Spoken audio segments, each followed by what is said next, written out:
Greetings. My name is Sister Fatima.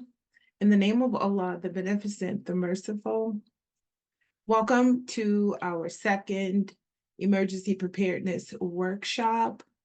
Let us begin in prayer.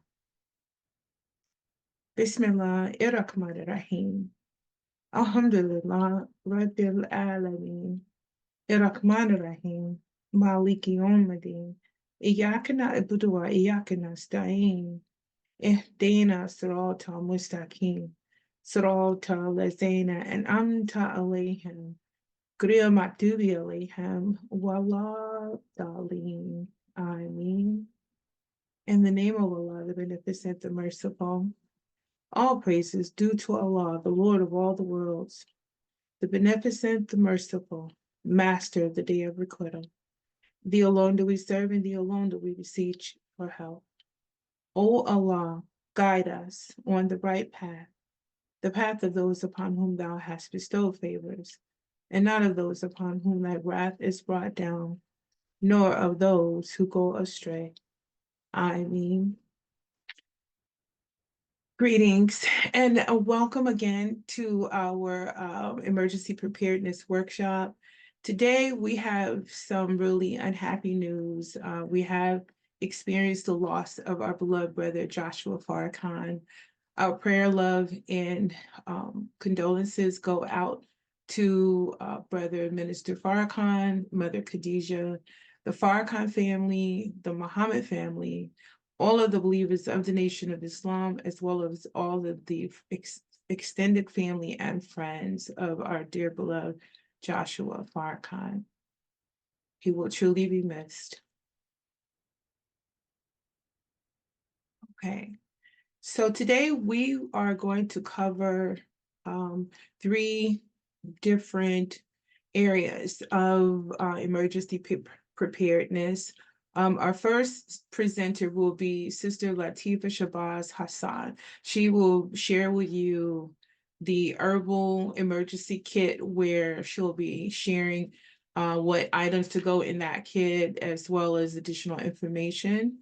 Stay tuned for that. And then Brother Stephen Muhammad, he's also going to be one of our presenters. He will be the second presenter. He's going to be sharing winter preparedness. Most of us think that we have a good jump on winter, what to do, especially Northerners. I'm from the North myself. So, but you'll be surprised what you don't know. And then lastly, myself, I'm going to share with you herbal and practical solutions to emergency situations. We, through our mission to get all of this information out to you, we discovered, and we knew it all the time, but once you start studying a particular subject, you see through the study how important even the littlest of things are to us.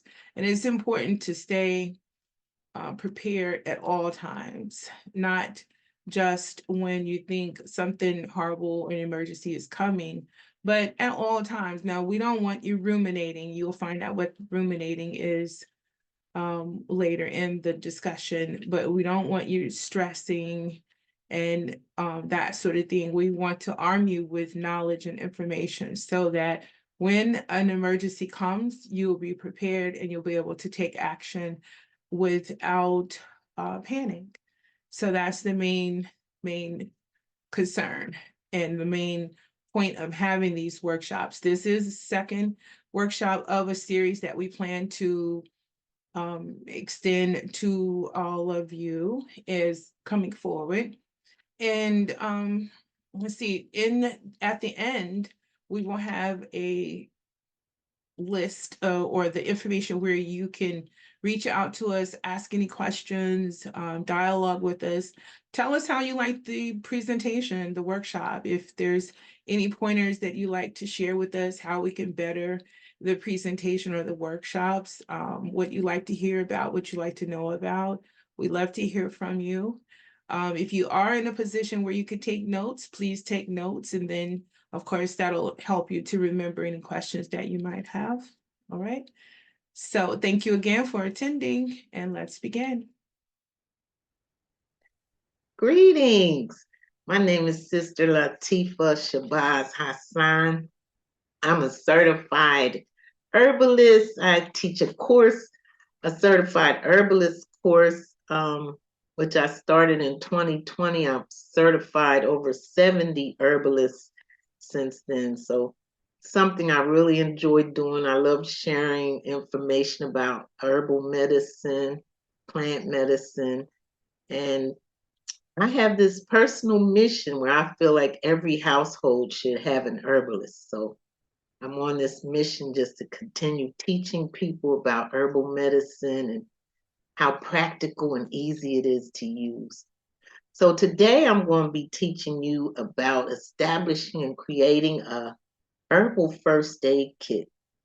So we've been known to have those little first aid kits that you can buy to have bandages and some gauze, maybe a little ointment in it. But in reality, we need way more than that in case of an emergency. So my emergency kit is like a suitcase packed full of herbal remedies and also other things like your cotton balls and your gauze and things like that, and tweezers and scissors. So I'll share more in the presentation about what all goes in it. I'm going to go ahead and get started and share this slide presentation with you. If you could just follow along with me, that would be great. All right, let me get set up here. So I'm going to make sure the sound is share sound. All right, here we go. Get rid of this. All right, so I would like to open up with just a disclaimer. This information in the class and the materials and the websites are for educational purposes only. So this information is offered and not intended to treat, cure, or prevent any illness or disease. Use at your own discretion. It is not intended to replace the advice of a physician or medical practitioner. We are not doctors or medical practitioners and cannot diagnose, treat any disease. Always consult your physician or healthcare provider using any herbal products, especially if you have a medical condition. So we start out here with the strength of an herbal first aid kit and herbal medicines is that not only does it work, but it will always be available to each of us as long as we have the earth, water, and sunshine. Science is validating what the ancestors have taught us all along. Herbal medicine is a powerful, effective form of treatment that should not be overlooked. By combining the benefits of medical life-saving knowledge and herbal wisdom, you'll be able to give the very best immediate care or first aid. We'll go to the next slide. So what is first aid? First aid refers to medical attention that is usually administered immediately after the injury occurs and at the location where it occurred. It often consists of a one-time, short-term treatment and requires very little technology or training to administer. A well-stocked first aid kit kept within easy reach is a necessity in every home. Injuries that require first aid are urgent, and there often isn't time to run to the store to grab the items necessary to treat the injury.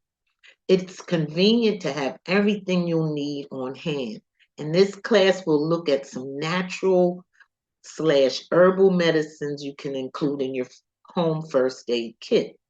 Here are some things that could be treated using first aid. So these are some of the injuries or small ailments that we could treat actually from a first aid kit. Minor wounds, cuts and scrapes, bees and wasp stings, common insect bites, animal bites like pet bites, nothing major.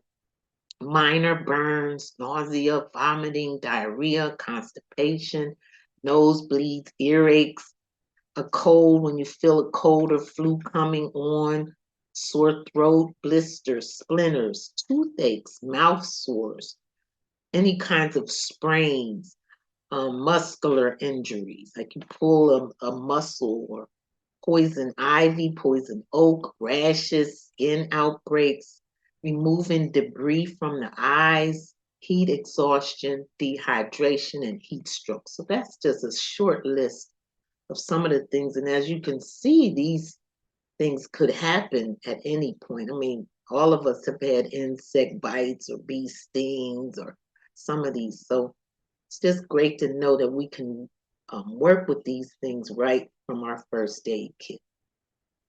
So let's talk here a little bit about administering first aid. In moments of crisis, knowing how to act effectively can be the dividing line between relief and tragedy. Like Sister Fatima went into, or will go into, how it's important not to panic and be calm when there's a crisis first aid situation. So first aid, the initial assistance given to a victim of injury or illness, can sometimes mean the difference between life or death.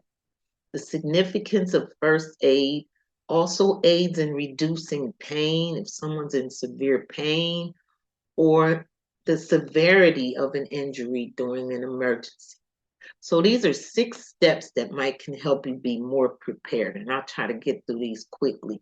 Number 1, ensuring the safety is the foremost and first and foremost first aid step, as it's crucial to make sure you are in a safe place and not put into further danger, i.e., say you're in an automobile accident and you're in the middle of traffic, you want to make sure you're in a safe space. So if that means going to the side of the road or out of traffic, it's important. You don't want to, I've seen many stories where people have gotten out of the car in an emergency and ended up getting hit by ongoing traffic.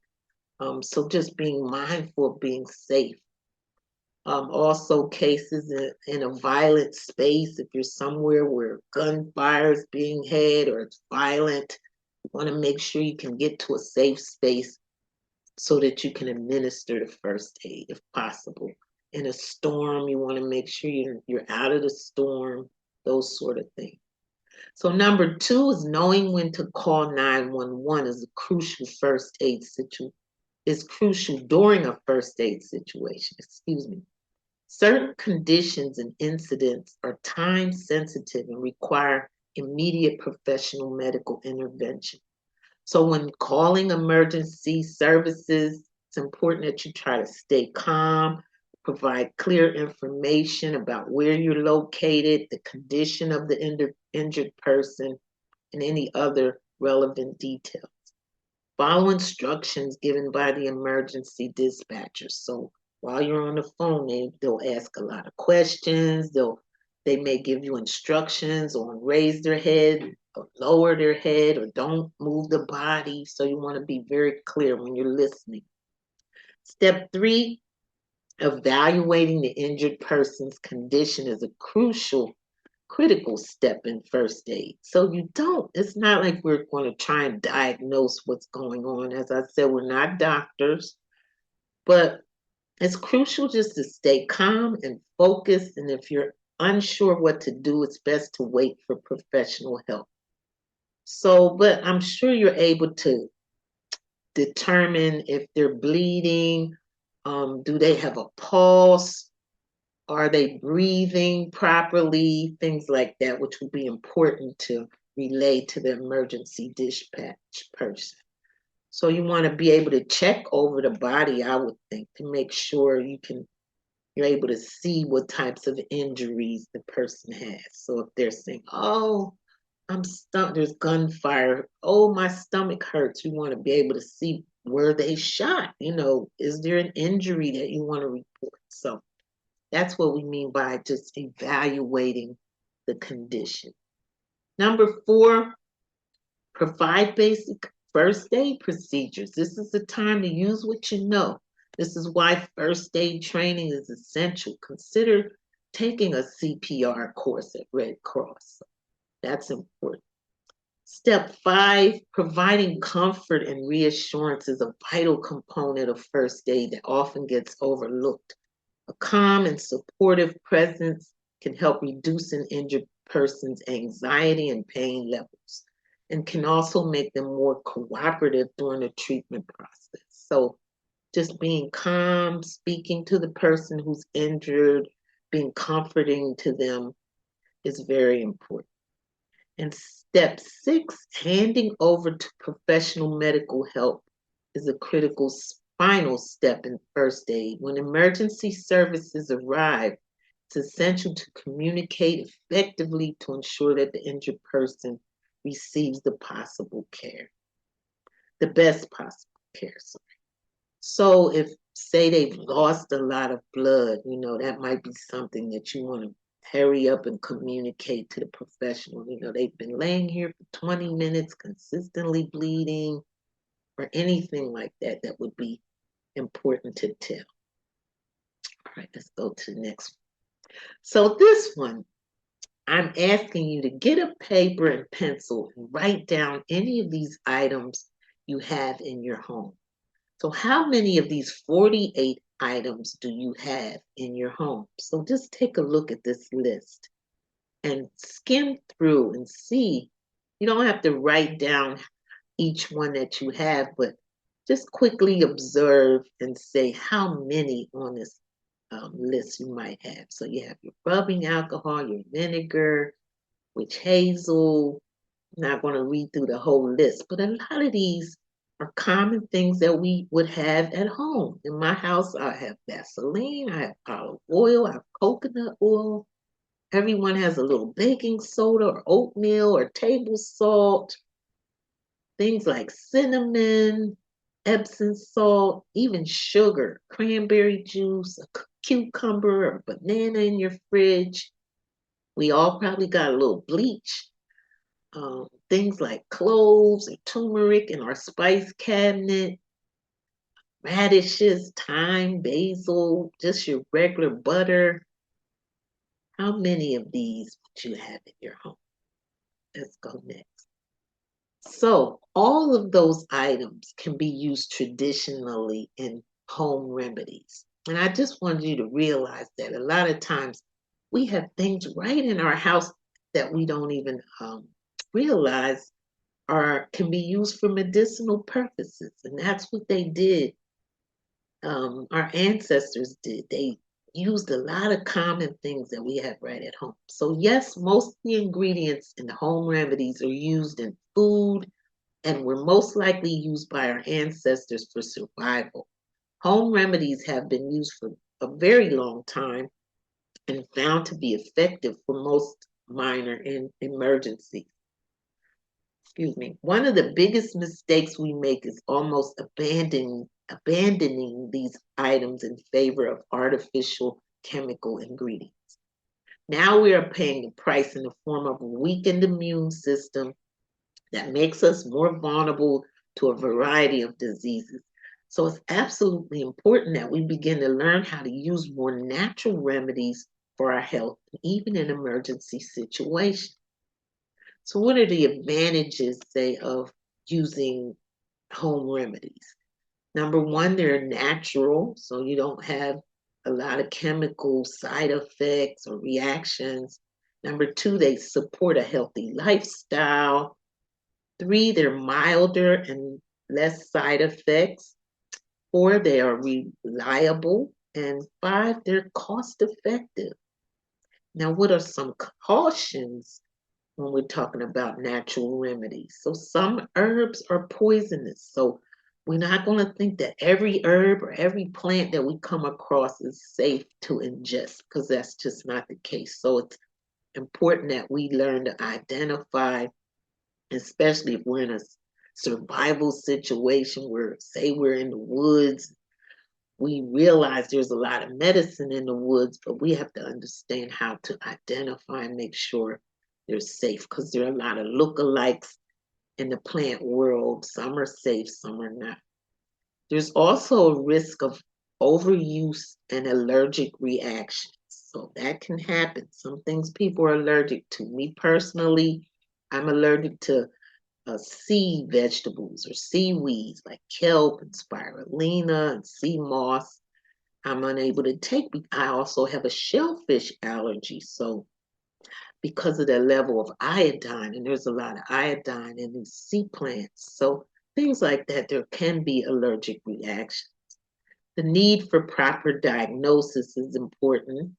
Herbs can interact with other pharmaceutical medications and should be taken with care. So we have to be mindful of that. If the person's on a lot of medication, we have to just be mindful. Say they're on something that helps to lower their blood pressure. And then we in turn give them herbs to lower their blood pressure. So their blood pressure could actually drop too low. So those are things we have to be mindful of. So let's move on to the next slide. So let's talk about here some of the benefits of herbs for first aid. So just as we have all felt under the weather, most people have also had their favorite at-home remedies. Most revolve around herbs. Herbs have been used for medical properties for thousands of years across the world. So while some illnesses require a trip to the doctor and prescribe medication, harnessing the healing power of plants can do the trick in a pinch without having to leave the comfort of your home. Emergency medicine can often be found right in your own kitchen or garden.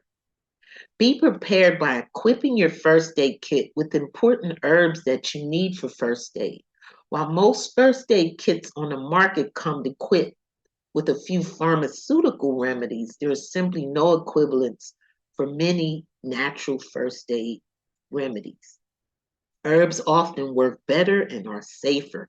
Why take a pharmaceutical with side effects when you can take an equally effective natural remedy? So I thought about how if we're in a survival situation, say war comes to this country or everything shuts down, we may not have access to a pharmacy. So people who are taking medications, once they're gone, they may not be able to get any more. So what do?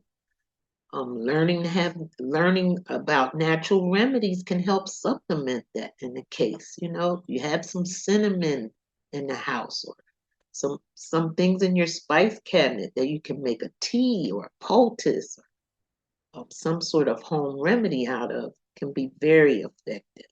So in this picture where you see the herbs placed on this person's knee, that's called a poultice. So they're able to apply these wet herbs to the area that's sore or injured, and it provides healing. It draws out the inflammation or the infection in the wound. That's how those are used.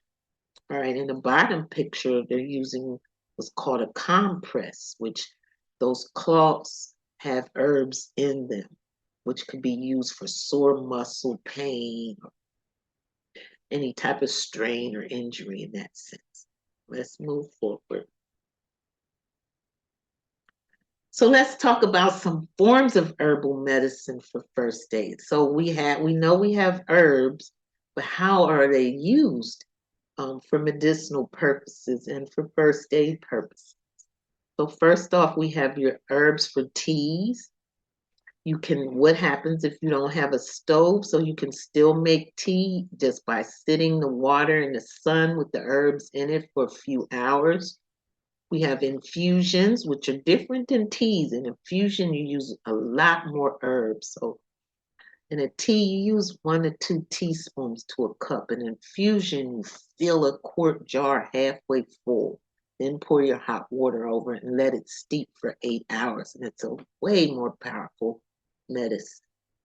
We have tinctures, which is a solution of herbs the medicine has been withdrawn from the herbs by macerating it in something like alcohol or vinegar, okay?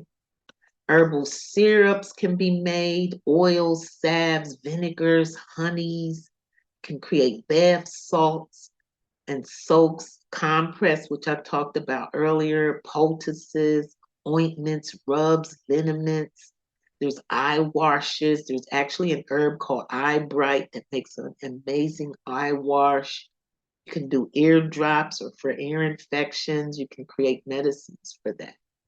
So note, preparing herbal remedies can be a fun activity to do together with family members. Plan a day, gather your recipes and supplies, make large batches together and divide them up. Use this time to talk about healthy habits. So together as a family, you can create these. It took me a while to build up my first aid kit by creating remedies, and then I pull a few aside to pack into my first aid kit. All right, so let's do here some simple herbal medicine making. I just really like to share with people how simple it is. I think we've been led to believe that becoming an herbalist or working with herbs is complicated, scientific, when really, I mean, if you can cook in the kitchen and make anything in the kitchen, follow a recipe, you can make herbal medicine. So here's talking about a decoction. These are some of the kind of herbal terminology that we use. But a decoction is different than a tea. When you're making a tea, you're using the leaves. A decoction is when you're using something hard, like the roots or the bark of a plant. So they have to be boiled a little longer. With leaves, you don't boil them, you only steep over boiling water. But if you have something hard like a root, you have to boil it for a short period of time. So here it says 2 teaspoons of bark per cup of water for 20 minutes. So like a slow boil, not a hard boil. That's how you create a tea, basically, from roots, bark, seeds, things of that sort. So a poultice is a simple way to apply herbal matter directly to the skin. So you can make a leaf poultice using fresh leaves or dry leaves soaked in hot water. One easy way is to simply place these herbs into a muslin bag or a white cotton sock even. Tie a knot at the top. Soak the bag or sock in a bowl of hot water and knead it for a minute to warm and soften the herbs. Then apply that to the affected area. Now, to make a salve, not hard, you just steep your plant material in warm oil. So, say you have some olive oil and you slowly warm it with these herbs in it. And after a while, you strain it. You can add beeswax or a stick of cocoa butter to harden it, and pour it in containers, let it set, and it becomes a salve. So always prepare your herbal remedies with intention in a peaceful, mindful way. I teach my students that it's an energy exchange. So when you're creating your herbal medicines, you never want to be distracted and have the TV on and on the phone and just doing all these other things. It's really important that you're intentional. You focus on what you're doing. You're making sure you're speaking, say affirmations over what you're doing. You're praying, whatever your form of spiritual practice is. You want to include that in your medicine making time. Prepare your medicine just in a positive energy. That's so important. So here's a picture of herbal tinctures. So when you're making tinctures, you actually use drinking alcohol. Like I use 100% vodka, and I'm able to soak my herbs in that and then strain out the medicine. And I tell people, when you take a tincture, you're only taking drops under your tongue. So 3 to 5 drops, say, under your tongue. So you're really not going to get intoxicated or drunk from taking tinctures. It's no more alcohol than what you would find, say, in vanilla flavoring or anise flavoring. A lot of our cooking flavorings are created by using alcohol. So, and even if you want to, you can drop your tinctures in boiling water, and it kind of removes the alcohol and just allows the medicine there. And you can drink it as a tea in that form. Okay, it's just a little knowledge on what is a tincture. My first aid kit is full of tinctures because it's quick, easy. You don't need any water. You just have those drops. It goes to the system quickly. And if someone's say coming down with a sore throat or sniffles, and just give them a few drops of that tincture, can be very helpful. So I may use something for a cold like hyssop or lemon balm tincture for that purpose. So we're going to get into what herbs are good for what. So herbs for first aid. So here we have, move this over a little bit. Here's some herbs for wounds. I went through my list. Remember my list earlier on what are some things we can heal with our first aid kits. So minor wounds and cuts and scrapes. Here's lists. And how would I, and here I put how to use it. So from these herbs, I could make a salve or a compress or a poultice to use on the wounds, cuts, and scrapes. I'll just let you scan through the list. Now I'll mention here that I'm happy to share this slide presentation so you can have these notes if you want. And I'll leave my email at the end. So if anybody would like to have this, I'd certainly send it to you. So here for bee stings, I could create a salve, a compress, or a poultice using lemon balm or yarrow or basil or plantain. Also vinegar and baking soda and raw honey. So I'll be showing you some of those household items that I mentioned earlier, how to use those as well. Insect bites, animal bites. So it says small pet bites, cats, dogs, applied to the wound.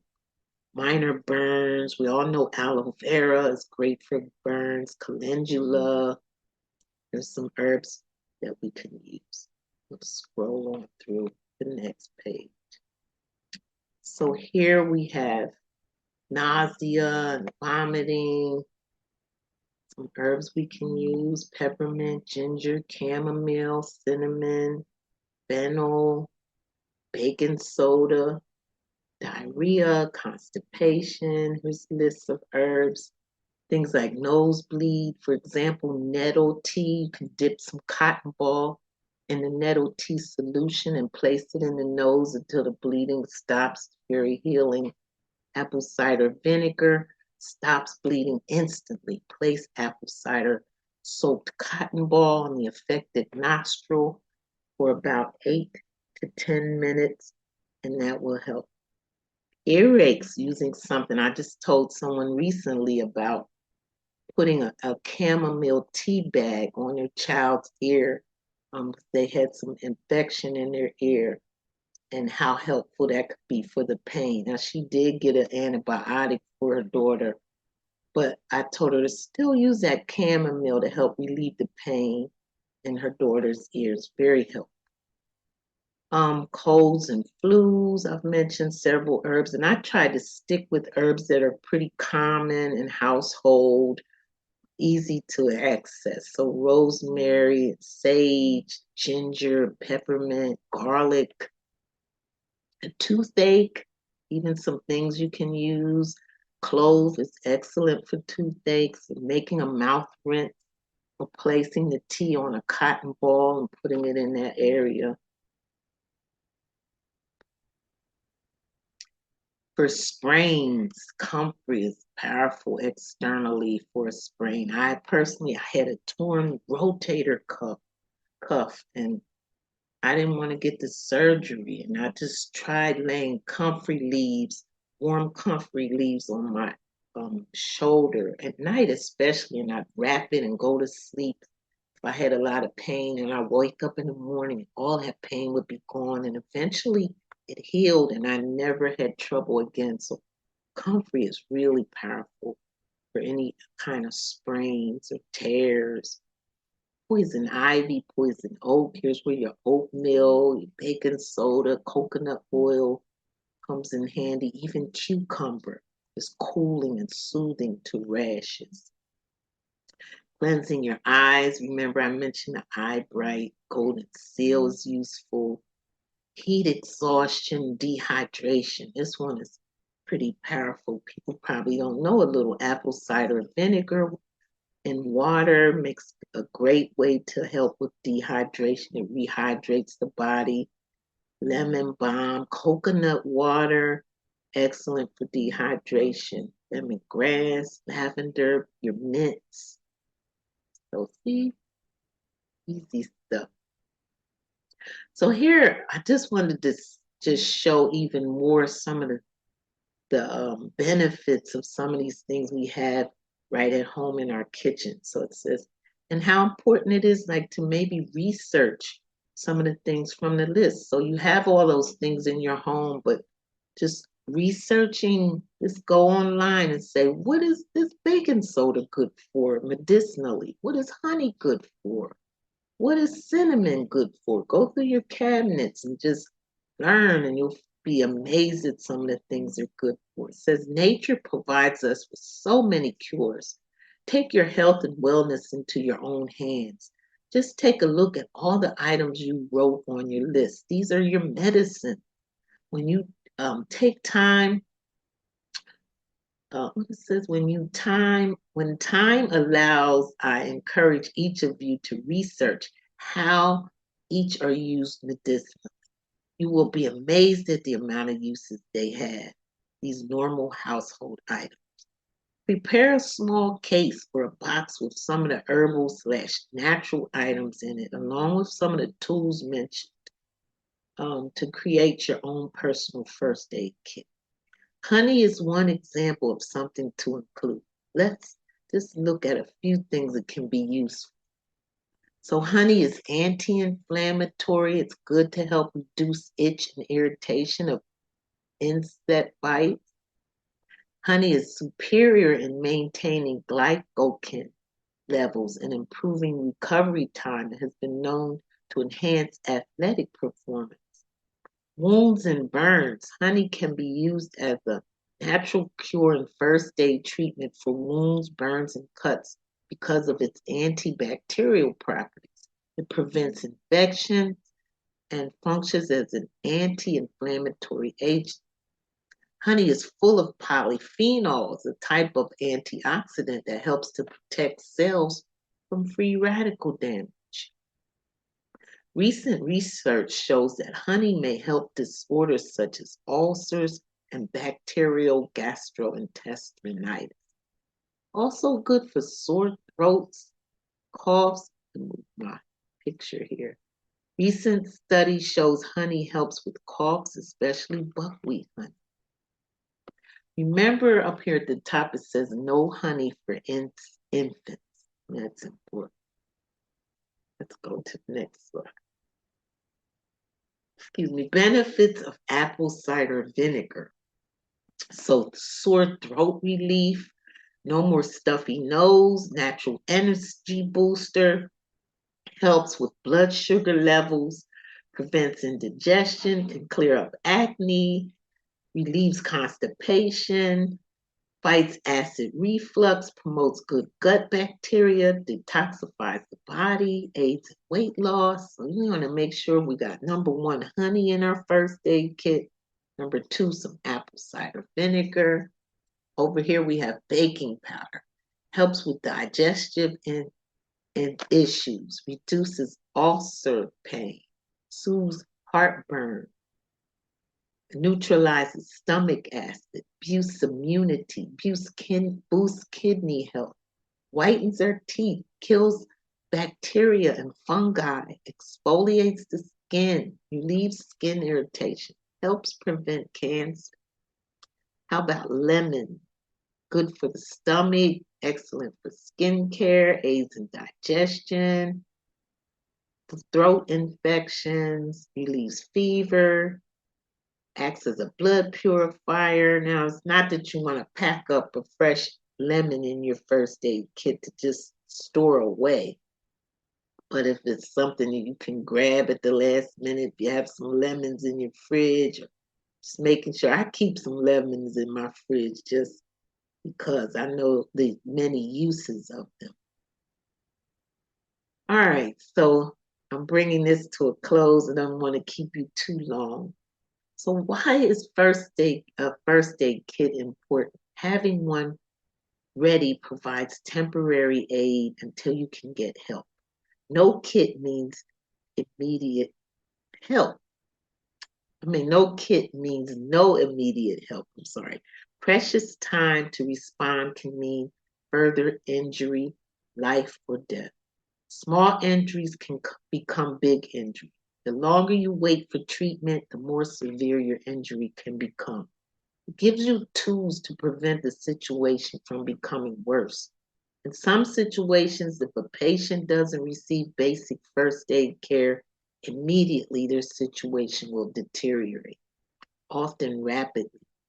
Being able to provide basic care, you can stabilize a patient until emergency medical services arrive.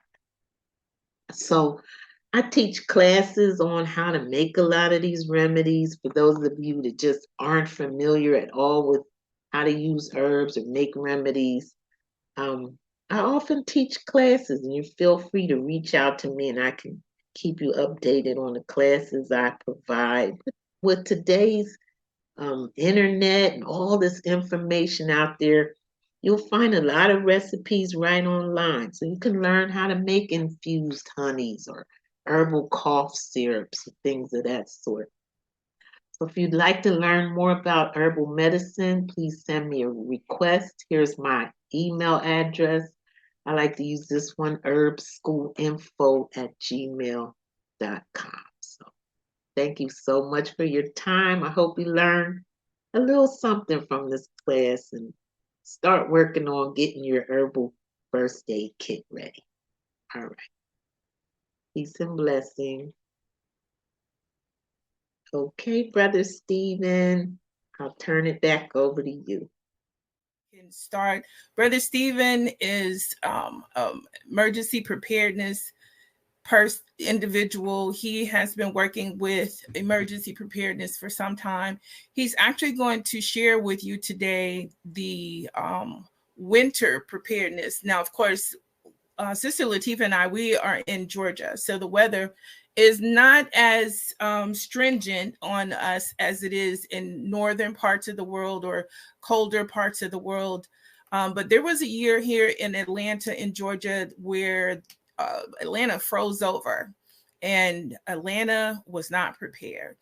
So the whole city shut down. We did feel the effects of what ice and snow and storm could possibly do to you, especially when you're not prepared for it, when you don't have food in your home and you have to still get out and try your best to make the best out of a bad situation.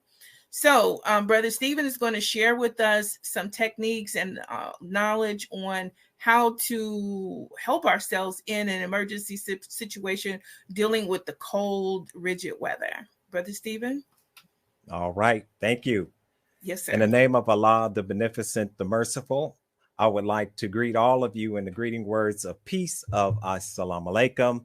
And I want to also extend my condolences to the family of the Honorable Minister Louis Farrakhan on the loss of our beautiful brother, Brother Joshua. So what we want to do first is start off with a clip of the Honorable Minister Louis Farrakhan talking about the weather. As we already know, the Honorable Minister Louis Farrakhan has been telling us to watch the weather. And as our sister said, you know, there are states that usually don't get snow that are getting snow. And we look at Texas, for instance, that was really rocked by just a cold wind, froze up everything and caused them to lose power. So let's take a look at this clip and we'll get right into the slide.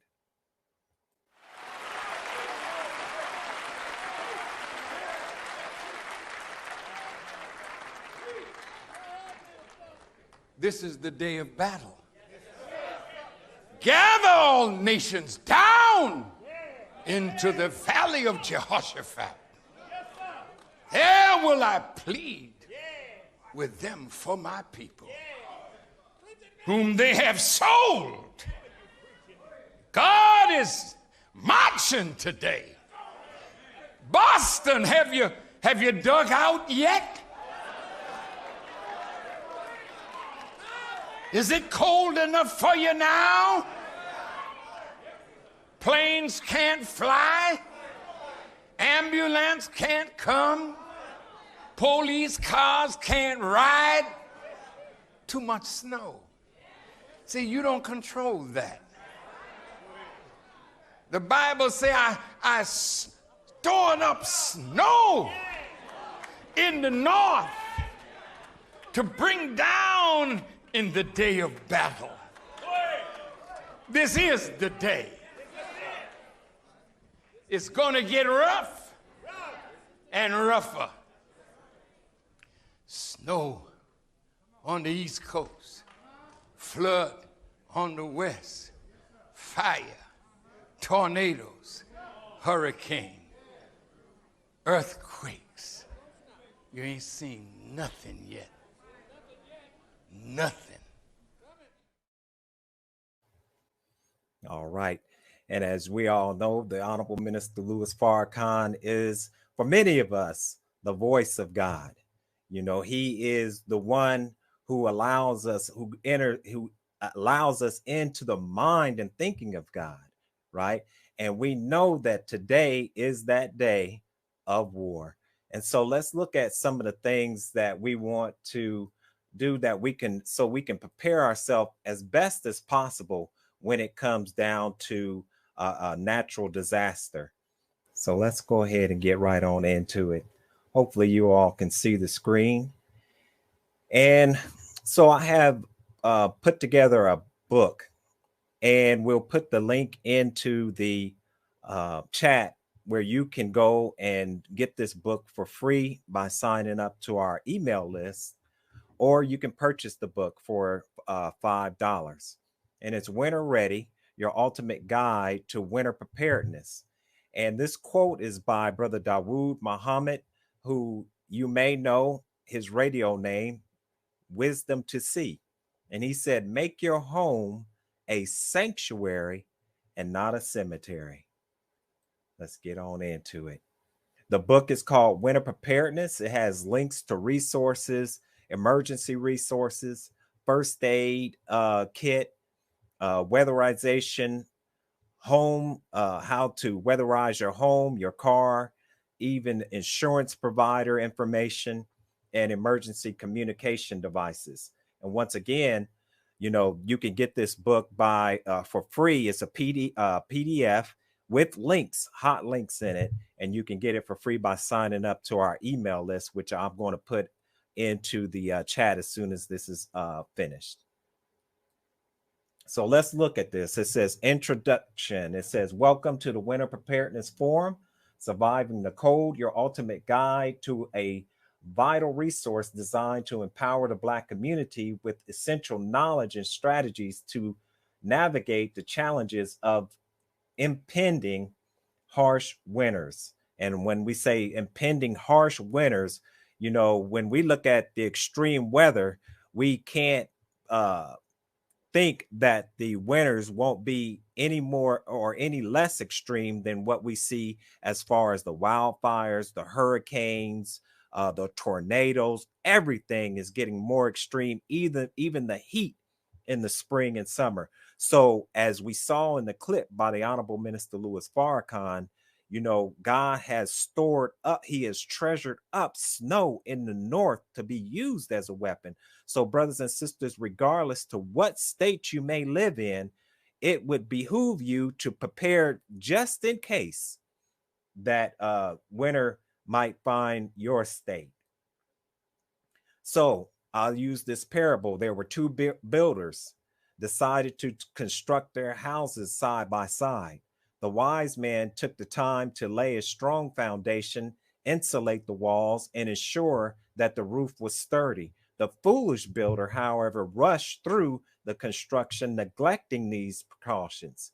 When winter storms swept through the land, the house of the wise builder stood strong, warm, and secure. In contrast, the house of the foolish builder suffered leaks, drafts, and ultimately a collapse. This parable teaches us that through preparation essential to weather the storms of life, included those in winter. So how do we begin to prepare ourselves? Let's start with how to eat to live. Let's start with our physical body. So what we need to definitely do is to consume a well-balanced diet, right? Rich in vitamins and minerals, and consisting mainly of fruits and vegetables, nutrients dense and that will positively impact our mood and increase our energy levels. So, as we already know from How to Eat to Live, the Most Honorable Elijah Muhammad tells us that good old Navy bean. And as I had a guest on my program, Brother Sean Ali, he talked about the reason why the military chose the Navy bean is because it has all of the nutrients and everything that's needed to nourish the troops. Vitamin C, zinc, garlic, echinacea, black seed, vitamin D. We definitely need to get vitamin D, and the best place, of course, is to get it from the sun. Stay away from sugar. Sugar, uh, it just plainly, it just destroys the immune system, especially processed sugar. So, around these holiday times, many of us eat a lot of cakes and cookies and things like that. And then when you have the new year arrive, then everybody is catching, or they're telling you to catch or to get a flu shot or some other shot like that. But I never had to get any type of shot, only because you maintain a proper diet, your immune system will stay intact. Physical fitness. We need to stay physically fit. Exercise stimulates the release of what's called endorphins, which are natural mood filters. In winter, when daylight hours are shorter and seasonal affective disorder, some believe in, right, is common, physical activity can combat feelings of depression and anxiety. Once again, the cure for that is to, even if it's cold, to get outside and to get a little bit of sun. Of course, we're going to talk about layering up before you go outside, but some of the exercises that you can do right in your home are isometrics. You can do, if you go out and get just rubber bands, you can do rubber band resistance, and that will not only give you strength, but that will tone up your body, that will keep you toned. And then, of course, using your own body weight, which is calisthenics, will help you to stay in shape. And as you all know, some of us, we begin to hibernate during the winter, gaining a little winter weight, as we call it, right? The next thing is, of course, mental preparedness, because winter can be such a rough time, especially for us as Black people. I don't know about you, but one of the reasons why I'm just upset that they took us from Africa is because of the winters, right? So one of the things that we can do is, of course, prayer. Prayer is, some say that prayer is a non-thought, but prayer is something that helps to buttress and helps to support our mental health. Meditation, deep breathing, all of this is important, because many times when we're under stress, we forget to breathe properly, right? So taking in that deep breath and exhaling, and you almost immediately feel pressure being released from your body, like they have in that movie Waiting to Exhale. Then getting proper sleep. Proper sleep is very important in the winter months. Let's go now to, as the curtain draws back, survival items and gear. Of course, essential clothing is, or clothing, proper clothing is essential. I have to tell my daughter and my son, even though they're going to be getting in the car and the car has heat, never walk out your home in the winter without putting on proper clothing, because the car could break down. You could be caught in an accident. Anything can happen. So you have to always be prepared. Never leave your home without having proper clothing. We need insulated jackets and pants, base layer. And in the book that I will put the link in the chat, there's proper type of material that you should wear that will help draw moisture away from your skin in the winter. We need to definitely keep on a warm hat because the heat from our body can escape from our head. Also, we need to definitely have on gloves and proper footwear with proper socks, because one of the things that the body does to keep the human being alive is that if it gets under extreme situations, it will draw heat away from your hands and your feet, and it will draw it to keep your organs warm, your heart, your lungs, and so forth. And also, one of the things that you need to consider is to have something that you can put over your mouth so that if it's extremely cold outside, your lungs won't freeze up. So let's go on, and because I know I don't want to take up too much time. Weatherizing your home. This is very important, of course. Preparing your home for winter is essential to ensure comfort, energy efficiency, and safety during the cold months. Whether you live in a house or an apartment, this comprehensive checklist will help get you ready for winter. And so a few things that we need to consider is the heating system inspection. Have your heating system professionally inspected and replace filters if needed. Bleed air from radiators if applicable.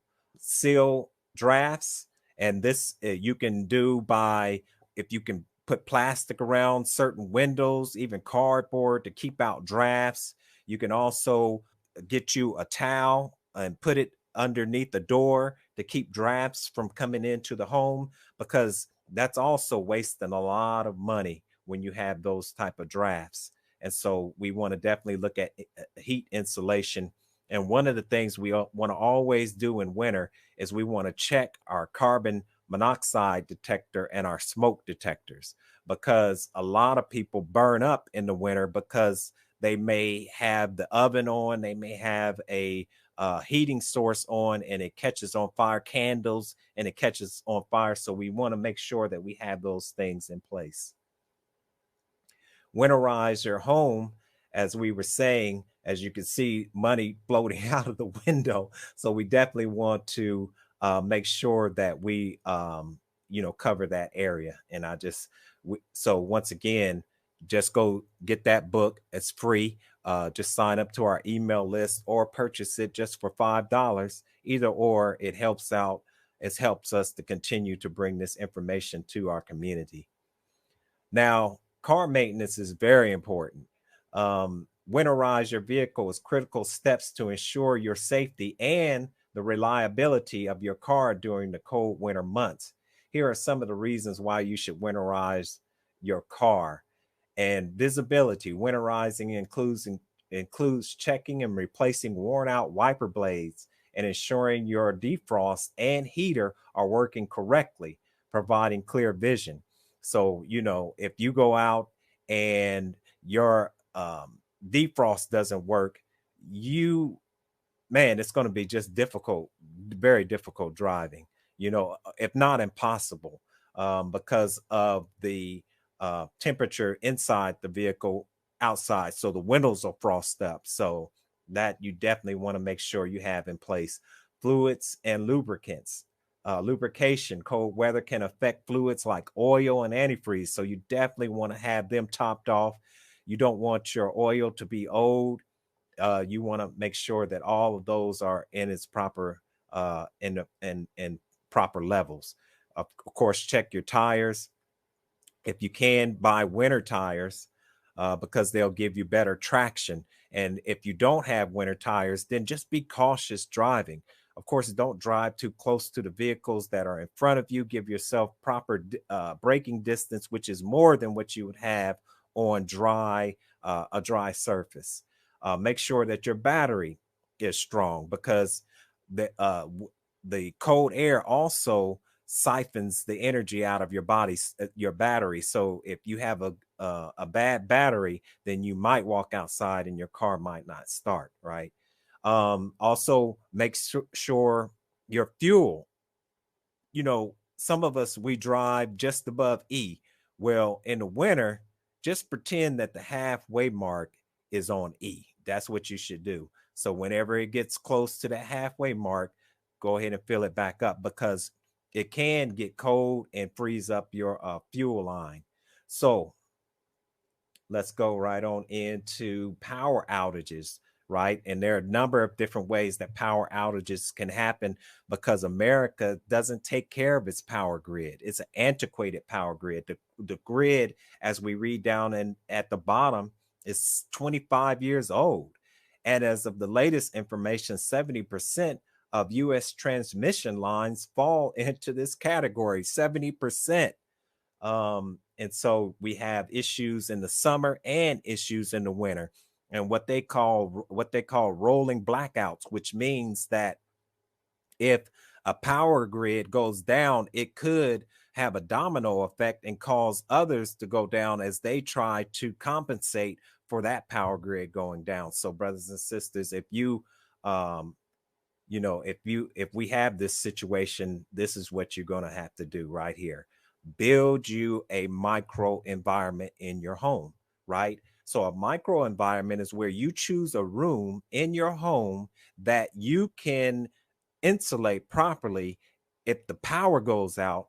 And I would get a My Buddy heater, and it's a propane heater, and this is one that you can burn inside. Of course, I would have some ventilation if you're going to burn anything inside, right? So one of the things that you have in your micro environment is warm clothing, blankets and throws to cover yourself with, a heating source, a portable heater or electric blanket for warming. And of course, in the micro environment, if you have the power out, one of the best things that they have nowadays are solar powered generators, right?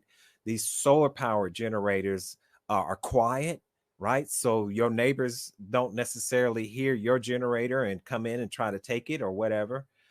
So think about getting you a solar powered generator, insulating curtains, emergency flashlight, because the power is going to be off. And so you can burn candles, but you have to be very careful not to go to sleep with the candles lit, right? You can also go to the store and get one of those things that you put out in the yard that light up at night. You put it out in the day, let the sun energize it, and just bring it in at night. Humidifier, entertainment, get you some board games, because if the power is out, you may not be able to charge up your laptop or your phone, but good old board games like Yahtzee and Uno, you know what I'm saying, and warm beverages. Okay, so let's go on to the next slide. And all right, so once again, Winter Ready, your ultimate guide to winter preparedness. You can get that book at withkoji.com/@Refuge Depot. And you can also see the information that is on the screen. You can also go to the website, blacksagenews.com, where we post a lot of disaster preparedness type of information. In the event of an emergency, it is important to stay calm and take the following steps. Number one, assess the situation. What is happening? Where is the danger? What resources are available to you? Number two, take immediate action to protect yourself and others. If you are in immediate danger, evacuate the area or take steps to protect yourself. Number three, call for help. Number four, have a plan. Develop a family emergency plan and know what to do in different types of emergencies. Now, of course, emergency is an emergency, but there are different types of emergencies. You can never be so prepared for an emergency, but if we are concentrating on the fact that it is an emergency, once we've assessed the situation and if we have prior knowledge and direction within ourselves, we can take action. Number five, be aware of your surroundings. Pay attention to what's happening around you and be prepared. Okay, so now the next slide here is the frequency of emergencies vary depending on the types of emergency and the locations. In general, there are approximately 139.8 million emergency department visits in the United States each year. Of these, 40 million are injury related, including poisoning and adverse effects. Natural disasters, according to the NOAA, and the NOAA, what that stands for is National Oceanic and Atmospheric Administration. According to them, there are an average of 10,000 thunderstorms, 2,000 floods, 600 hurricanes, and 100 wildfires. Medical crisis. According to the CDC, of course, we know what CDC stands for. That's the Center of Disease Control. Headquarters are right here in Atlanta, Georgia. There are an average of 1.5 million heart attacks, 2.5 million, WHO estimates that estimates approximately 160 million unintentional injuries.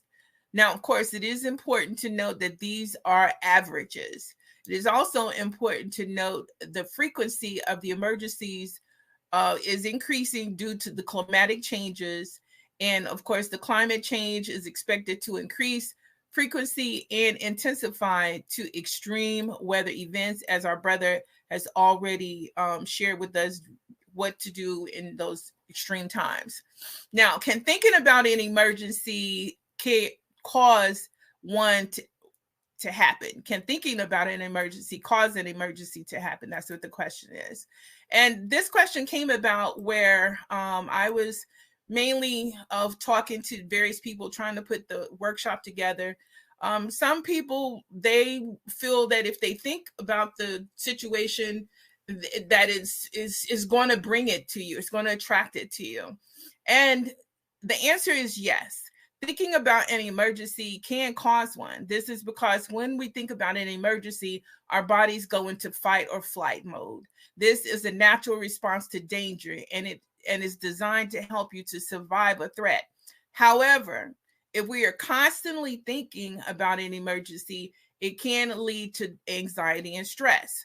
Now, how we're able to alleviate that, we're going to talk about this. The reason why an emergency can be caused by a trigger of a fear response. And when we think about emergencies, our bodies do release stress hormones and adrenaline. The hormones can cause physical symptoms such as a racing heart, sweating and trembling, and they can cause emotional symptoms such as fear, anxiety, and panic.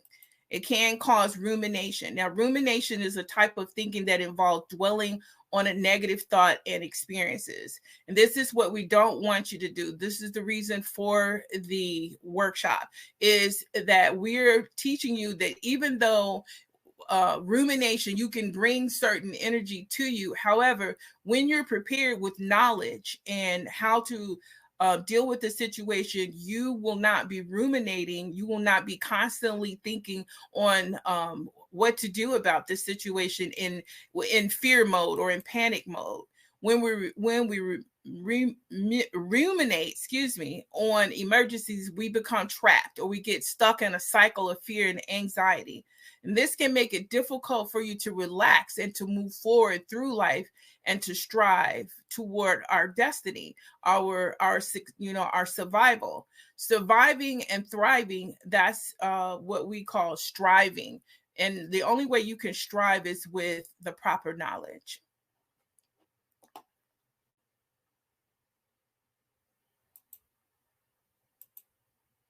Okay, so now in dealing with the situation where we have become stressed, when we are stressed, our bodies go into fight or flight mode, which causes our heart rate to increase and breathing to increase. What we're advising is to take deep breaths, where that can help you to slow down your heart rate and to calm your nerves. And that way you're able to get control of yourself or recollect yourself and move forward. Now, okay, so the next slide here shows chemicals that are produced by the brain when a person is calm. Those chemicals are serotonin, dopamine, oxytocin, and endorphins. Now, of course, there are other chemicals that are produced as well, and those chemicals are example GABA, which is gamma amino butyric acid, responsible for calming the nerve impulses, promoting relaxation, and acetylcholine, which is involved in memory, learning, and muscle control. Balanced acetylcholine levels can promote feelings of calmness and focus. All of these chemicals work together to create a sense of calmness in the brain, which is enabling individuals to manage stress, emotional stability, and well-being. Now, why am I telling you this? We're telling you this because you cannot wait until an emergency to happen to make sure your brain is producing these chemicals on a regular basis. But you must already have these patterns or pathways built into your brain so that you won't fall apart, and you'll have this as a part of your discipline, the discipline that it takes. If you are to play a musical instrument, it takes practice, it takes time to build in those pathways. That's a form of your discipline. And so it is the same with the brain. The brain has to be trained how to act in emergency situation and act according to how it's trained. So now looking here a little bit, let me go back. Serotonin plays a crucial role in regulating mood, sleep, and appetite. It contributes to feelings of happiness, contentment, well-being. Adequate levels of serotonin help maintain emotional stability and reduce anxiety. Dopamine is beneficial in regulating mood and stress responses. Balanced levels contribute to feelings of satisfaction, accomplishment, and a sense of control, useful in promoting calmness. Oxytocin, often referred to as the love hormone, involved in social bonding, trust, and relaxation, feelings of contentment, security, and emotional connection, aiding in a sense of calmness. Endorphins, known as body's natural painkillers, also have mood-enhancing effects released during physical activity, laughter, genuine social connection, and reducing stress. Okay, now we're down to some of the techniques to stay calm in an emergency situation. There are a number of factors that contribute to a person's ability to remain calm in an emergency situation. One, personality, experience, preparation, training, and coping mechanisms. Now, when you're dealing with personality, some people are naturally more calm and collected than others. And this can be because of genetics, rearing, life experience, how you train yourself to be calm and, under pressure. Now, experience, people who have experienced emergencies in the past are more likely to be able to stay calm in future situations. They have the experience, they've learned how to manage their stress, and they're able to make rational, thought out decisions in a crisis. Preparation, people who are prepared for emergencies are more likely to be able to stay calm. And this means having a plan on what to do in different types of emergency situations, as well as having your proper emergency kit and supplies. Coping mechanisms, training. We'll just go back to training. People who are receive the proper training, like you go to, you can take up CPR classes in different areas. Red Cross, they offer classes. We'll also be putting out more information where you can take these classes, but training is important. People who receive training in emergency preparedness are more likely to stay calm and take action in a crisis. And this is mainly because they've learned how to do that. Coping mechanisms. Coping mechanisms include things like relaxation, techniques, exercise, getting out into nature. Now, and we're going to speak about that just a little bit. Exercise is extremely important. However, dealing with meditation, training your body to be calm under any situation, just training your mind to stay calm, or what it feels like. Know what it feels like to be calm. Often we don't know what it feels like to be calm, and so our minds are not trained in that way.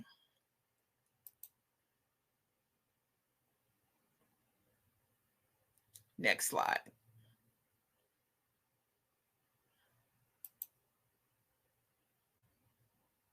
Here we go. Okay, here are some additional health coping mechanisms. If you go ahead and play that video for me, Brother Stephen.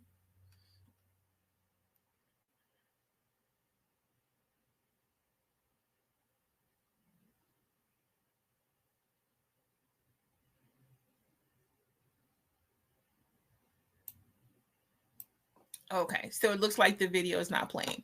Here are some additional healthy coping mechanisms. Physical activity, exercise, releases endorphins, which have mood boosting effects. Creative expression. Creative expression, engaging in activities like writing, painting, or music can help process emotions and provide a sense of release. Humor, finding moments of laughter can lighten the mood and reduce stress. Spiritual or religious practices, some individuals' spiritual or religious practices can provide comfort, guidance, and a sense of connection to something larger than yourself, you know, as well as knowing yourself, loving yourself, and being yourself, along with relaxing in nature. Those are some of the coping mechanisms that we can share with you. Okay, so what chemicals are produced in the brain during an emergency, panic, or fear? Now, these, what I've emphasized are these two chemicals. They work together to produce a fight or flight response, which is the body's natural way of dealing with danger. The fight or flight response that we've already mentioned allows us either to confront the threat or escape from it. Number one, the release of these chemicals are controlled by a number of factors, including the severity of the threat, the individual's perception of the threat, and one's past experience with similar situations, or have practiced, you know, through one's level of knowledge and ability. In other words, we can control the situation based on how we're able to respond from our preparation or from our knowledge level. Now, the two chemicals that we've pointing out here is adrenaline. Adrenaline is also known as epinephrine, which is the first hormone that would be released in response to a perceived threat. It is produced by the adrenal glands, which are located on top of the kidneys. Adrenaline causes increased heart rate, increase in blood pressure, increased rate of breathing. Norepinephrine, which is a neurotransmitter that is produced by the adrenal glands, works to prepare the body for action. It increases heart rate and blood pressure, also dilates the pupils and opens up the airway passages. Now, I know some of you are wondering, why are we sharing all of this information to you? We're sharing all of this because we want you to know what's going on inside of your body. When you know yourself, you can be yourself. And when you know how to protect yourself, you know how to control your mind so that when situations come, you know that the production of these different chemicals from your brain is causing damage, or, you know, is the type of chemical that needs to be produced. If you want calmness, you want to stay calm. And if you're angry, frustrated, you know that there are other different types of poisonous chemicals that will be produced as opposed to the proper chemicals. Okay, so we're now on what can cause panic. Panic is a natural response to perceived danger or threat. It is characterized by a sudden, overwhelming surge of intense fear and anxiety that can lead to a range of physical and emotional symptoms. While some levels of fear and anxiety is normal, in emergency situations, panic can be deliberating, and it can stop one's ability to cope and make rational decisions. So we don't want to panic. We want to be able to stay calm, and that way it'll allow us to be able to think. Now, some of the signs to let you know that you are panicking is rapid heart rate, hyperventilation, sweating profusely, trembling, confusion and disorientation. But please don't panic. Focus on your breathing, Deep, slow breaths activate the parasympathetic nervous system, promoting relaxation and counteracting the effects of hyperventilation. Identify the threat, assess the situation objectively to determine the actual level of danger. And this can help to produce whatever threat that you've perceived it as to be and alleviate the panic. And of course, you know, in the end, if you see that little cat there looking at the lion in the mirror, how you see yourself is what matters in any situation. Okay, so some commonly used herbs in an emergency situation. We're not going to go through all of these, but I do want to, kind of go through each one just a little bit. Herbal medicine can be a valuable tool in an emergency situation when conventional medicine care is not available. It is important that you do your research and talk to a qualified herbalist before using any herbal medicine, especially if you have any underlying health conditions or are taking any other types of medications. Now, we did here we have wound care. Some of the herbs that have history, good results in dealing with wound care is calendula. It's a plantain and yarrow. Golden seal also. All of these herbs all have antimicrobial and wound healing properties, and they can be used topically as a wash or compress or internally as a tea or a tincture. Now, we're not going to go and get into tinctures. That will be future classes down the way. What is a tea? What is the difference between different ways of using herbs? But we do want to make sure that everyone is aware that herbs is a tool. Herbs is an option for you. Pain relief. Pain relief, right here we have willow bark, white willow, meadow, sweet, and all of these contain salicin, which is a precursor to aspirin. They can be used internally as a tea or a tincture to relieve pain and inflammation. Turmeric, which is what we use, I use it personally, is wonderful. Turmeric, you can take it as a capsule, you can take it as a tea. I'm going to go a little bit further into explanation on that. Now, if you haven't experienced a digestive upset, ginger, peppermint, chamomile herbs, all of these can relieve nausea, vomiting, diarrhea, used internally as a tea or tincture, respiratory infection, echinacea, elderberry, and thyme herbs. These boost the immune system and they fight any type of respiratory infections. And these you can use as a tea or tincture as well.